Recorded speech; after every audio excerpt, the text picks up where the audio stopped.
Hi எல்லாருக்கும் வணக்கம். நம்ம வீட்டு ஆண்டாள் பார்த்தீங்கன்னா, குட்டி போட்டிருக்குங்க. என்ன குட்டி அப்படின்னு கேட்டிங்கன்னா, கெடா குட்டி போட்டிருக்கு. ஒரே ஒரு குட்டி தாங்க போட்டிருக்கு. 2 குட்டி போடும்ன்னு பார்த்தோம். 1 தான் போட்டிருக்கு. பரவால்ல. தலையீத்து அப்படின்றனால பால் இருக்கிறது கொஞ்சம் கஷ்டம் தான். ஒரு ஆட்டுக்குட்டிக்கு தான் பால் இருக்கும். 2 குட்டி போட்டாலும் பால் பத்தாது. ஒரு குட்டியா இருந்துச்சுன்னா சீக்கிரமா பெருசாயிரும்ல. சரி இருக்கட்டும் அப்படின்ட்டு நாங்களும் விட்டுட்டோம். இந்த ஆண்டாளுக்கு பாருங்க கொழுப்பா இங்க பாருங்க பூரா எவ்வளோ மேய்ச்ச தலை இருக்கு. எல்லாத்தையும் கழிச்சு கழிச்சு போட்டுட்டு நின்றுட்டு கத்திக்கிட்டே இருக்கும் பாருங்க. அந்த புல்லு தடியில் கொண்டு போய் கொஞ்ச நேரம் கட்டணும். கட்டினாலும் பார்த்தீங்கன்னா அது இப்போ இன்னுமே வயிற்றுக்கே மேய மாட்டேங்குது.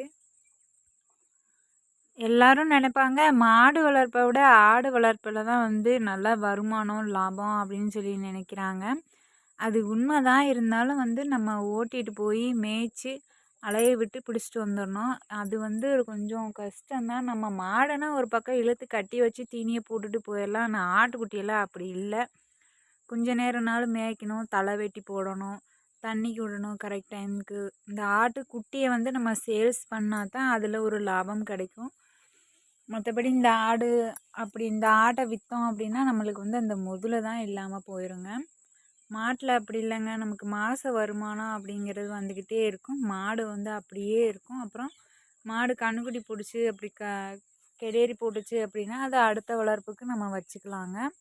ஆட்டுக்குட்டியெல்லாம் அப்படி இல்லைங்க. இருந்தாலும் ஒரு ஆடு 2 குட்டி போட்டுச்சு அப்படின்னா அந்த குட்டியை வளர்த்து ஒரு குட்டி 5000 ரூபாய்க்கு போச்சுனாலும் 2 குட்டி 10,000 ரூபாய்க்கு போயிடும். சரியாக போயிடும். 6 மாதத்துக்கு ஒருக்கா ஆடு குட்டி போடுது இல்லைங்களா, அதுலேயும் நமக்கு லாபம் கிடைக்குதுங்க. அவங்கள பாதுகாக்கணும். எப்படின்னா எங்கள் ஊர் பக்கத்துலலாம் நாயாக இருக்குங்க. அந்த நாய்கள்கிட்ட இருந்து இந்த ஆட்டுக்குட்டியை காப்பாற்றவங்களும் ரொம்ப பெரிய கஷ்டங்க. நாங்களாம் ஆட்டுக்குட்டியை கொடாப்பில் அடைச்சி வச்சுருவோம். நைட்டில் அடைச்சி விட்டு பகலில் கொஞ்சம் நேரம் நாங்கள் இங்கே இருக்க நேரத்தில் தான் திறந்து விடுவோம்.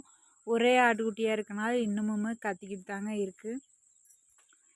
இப்போ போட்டிருக்கு இல்லைங்களா இந்த கெடா குட்டி எங்கள் வீட்டில் சாமிக்கு தான் விட்ருக்கோம். எங்கள் ஊர் பக்கத்து எல்லாமே எல்லாமேன்னு சொல்ல முடியாது. எங்கள் வீட்டில் மாடு கெடு காளங்கன்று போட்டுருச்சு அப்படின்னா அது சாமிக்கு விட்ருவோம். நம்ம எங்கள் ஊருக்கு பக்கத்தில் இருக்க சாமிக்கு விட்ருவோம். அதே மாதிரி எங்கள் ஆட்டுக்குட்டி கெடா குட்டி போட்டுச்சு அப்படின்னா நாங்கள் ஏதாவது ஒரு சாமிக்கு வேண்டி விட்டுருவோங்க.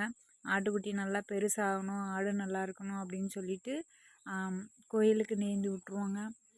அவ்வளோதாங்க. வீடியோ பிடிச்சிருந்துச்சி அப்படின்னா மறக்காமல் லைக் பண்ணுங்கள். என்னோடய வீடியோவுக்கு சப்போர்ட் பண்ணுங்கள்.